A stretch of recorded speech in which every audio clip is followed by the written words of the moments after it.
October. Events associated with the second advent. October 3rd, a graphic illustration of the seventh plague. Hast thou seen the treasures of the hail, which I have reserved against the time of trouble?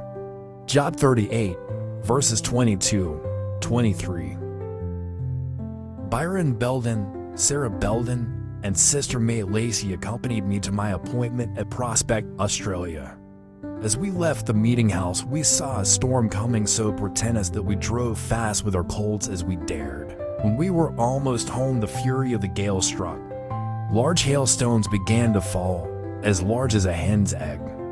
They frightened the young horse, for they were striking her with terrible force. I said, "Byron, get out at once. Go to her head. Talk to her. Let the horses know it is not you that are beating them." He jumped out at this suggestion. I said, "May Lacey and Sarah, get out." They did. I got out next, May and Sarah helping me. The wind was blowing with such force that hats were taken from our heads and cushions were blown from the wagon. The heavy carriage cushions, umbrellas, and heavy carriage robes were blown into the field and were flying in every direction.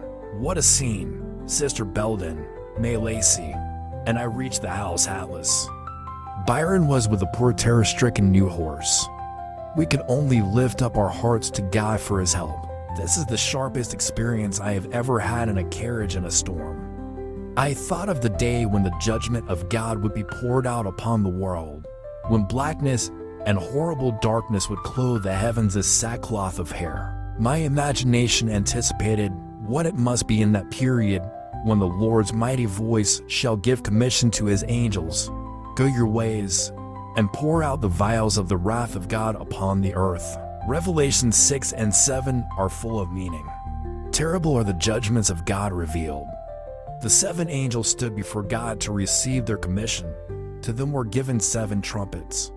The Lord was going forth to punish the inhabitants of the earth. When the plagues of God shall come upon the earth, hail will fall upon the wicked about the weight of a talent.